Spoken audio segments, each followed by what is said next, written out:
up, Evil Dead fans? I'm going to talk about the 3 for free giveaway. Now, if you don't know what I'm talking about, I said about a year ago that I was going to give away 3 chainsaws for free, and I have stated lately that I was going to wait until I had, me and Chris were going to start molding the bodies. Well, we're another year out on that, so 2 of the people already know that they won. Now, what I did is I said, screw it. And one person won an Evil Dead 2 chainsaw. So what I did is I gave them my Evil Dead 2 personal chainsaw. Now, if you win this, you know you got to pay for shipping. That's just simple facts. It's not free, you know, because shipping can kill you. Kill me, basically, because it's super expensive sometimes. So I'm pretty sure, you know, getting a super expensive chainsaw and just paying for shipping probably wouldn't be a problem. So that one's out. They paid for the shipping, and they're very happy that they're getting it. I'm happy that they're going to get it as well. I just decided it's too far out with the molded bodies, so I'm going to do what I can now. The other person who's getting the 3 for free, they're getting an Ash vs. Evil Dead one. Now, the one I'm working on, the Jacksonville one's not part of that. It's more of a thank you and also kind of a trade kind of thing between me and CB Studios, Kurt Eubank. From CB Studios. So that's going on with that. The one I do after that's for the 3 for free, and then I still have one more slot open. So if you want to win a free chainsaw, you have to be a subscriber, of course, and you can't just be like, I'm a subscriber and I'm here. You got to include yourself in the comments or things like that. That's just fact. I'm not just gonna be like, oh, you're here. No, you got to really kind of include yourself in it. So there's one spot available. Whoever wins, I will let them know, and that's it. Pretty much it. I want to go over a few things. What I'm going to do, since my personal my personal Evil Dead 2 raised top is gone. Now I have a flat top, and I absolutely despise my flat top. I mean, it looks good, but it's just really not wearable. I'd have to get rid of accuracy for wearability, and I never wear it. It's really windy here, so you can hear some shit. You know, the garage doors blowing around. But anyways, so what I'm going to do is convert that flat top into a raised top, very similar to what they did on Evil Dead 2. So it goes from the flat top to a raised top. So that's what I'm going to do. I got to really do a lot of research to find out exactly which one it was, and then kind of go that route. And that'll be in future videos when I do that. One thing I do want to talk about, I want to talk about weathering with adding grit. Now, this is the one I'm doing for Kurt Eubank. It's got the new grill on there. It's nice and clean, of course, right now. And that new grill just, oh man, it's just so perfect. Now, this one has, if you look close, it has the grit in there, the black sand that I use. The reason why I use the black sand, it doesn't shrink, it doesn't expand. You can use a water-based glue when using black sand. Of course, I repaint it once it's dry and everything like that, so it loses the sparkly look of the black sand, but it gives a nice grit look. Now, if you decide to use sawdust, I know some people, they've used sawdust before. What you need to do and need to remember, and let me grab something here, is, whoa, okay, there we go. What you need to remember is, if you're going to use sawdust, you can't use a water-based glue. The reason for that is sawdust is wood, and wood likes to expand when it gets wet.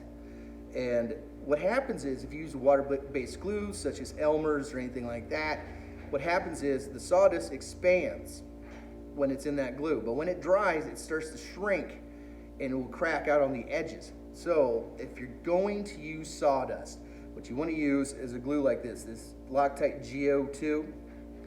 It is very workable. It is not water-based. It works pretty well, much the same as like an Elmer's, but a lot stronger. What it ends up looking like when it's dry is kind of looks like hot glue, but it's shit ton stronger than hot glue. It does not dry really fast. So if you're going to use sawdust, go with something like this that's not water-based.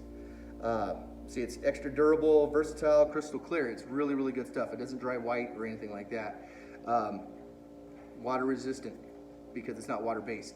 So if you go with sawdust, or if you use like black sand with sawdust, do not use a water-based glue, because like I said, that wood will expand when it gets wet, and then it will shrink and then crack. So you want to go with something like this if you decide to use sawdust. And I've seen people use sawdust, and I've seen ones where I've seen them crack out. I've seen them to where it's just like a little spot deal here. And if it's like a little spot deal here and there, it's not a big deal. But if you go with like a big, like, you know, big area, such as in here, there's going to be your problem. And I've seen it happen before. So you want to remember that if you decide to put grit in somewhere, use a non-water-based glue. If you're going with small spots, super glue's fine, or gel glue's fine, but you got to remember it dries very, very quick, so you got to work with it and know your spots exactly. So that's why I always suggest this GO2 glue, because it takes a while to set up. You just put it wherever you want to, move it around, and then you add your grit in it and just let it sit. Just let it sit and let it do its thing, basically. So yeah, another thing is the next big Brett's Groovy Chainsaws meetup will be back in Chicago, July 31st through August 2nd at Flashback Weekend in Rosemont, Illinois. I will have a table there with the Knights of Samaria. I will have stickers there. We'll have Knights of Samaria stickers there. There's going to be chainsaws for sale there. There's going to be chainsaw parts, t-shirts, things like that.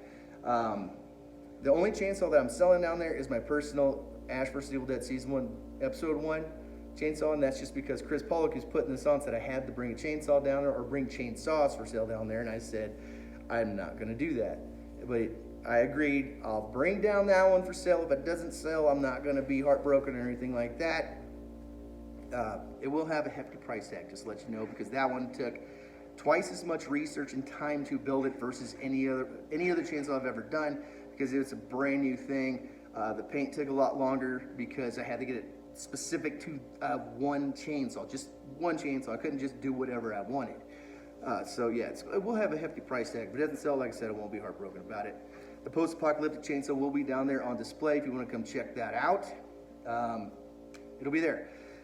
And once I get the bar done for that, I will release a full thing on that chainsaw. On Instagram and other places, I have posted pictures of progress on it. I haven't done so much here, but I can, which I might do. I don't know. I just don't know yet. I got a lot of stuff down the pipe to go do. So, but that's where it's going to be. The convention is the Hyatt Convention Center in Rosemont, Illinois. And if you don't know what Flashback Weekend is, it's basically a horror con. They have a lot of guests already announced, so go check them out online at flashbackweekend.com, and it will bring you to the site, and you can see all the guests who are there coming now, who are listed now, who are going. And like I said, I'll be there. A lot of the Knights of Samaria members will be there as well, and I'll have a table there. So if you guys have any questions about anything with chainsaws or Evil Dead, I'll be there to answer anything that you need. If you come in, you bring a chainsaw and you want to fix a part, know how to change stuff around, I'm there to do that too. So, you know, and one suggestion was if I can put on a little clinic on weathering when I'm there, and if somebody brings a chainsaw and they want me to weather it, you know, I'll set the table and I'll do it. I'll do it for you for free. So, but remember, I don't want a ton of people come down there with a bunch of chainsaws like a long line. Can you weather my chainsaw? Like, I'll do one, because I don't want to sit there all day and do that all day. So that's where it's going to be. And remember, if you want that last spot on the 3 for free, you got to be a subscriber, and you got to put in comments, things like that. You just have to. You can't just be like, yeah, I'm a subscriber, which is okay, but I want to know that you want it, you know. So that's all I got for now. And until next time, you guys stay groovy.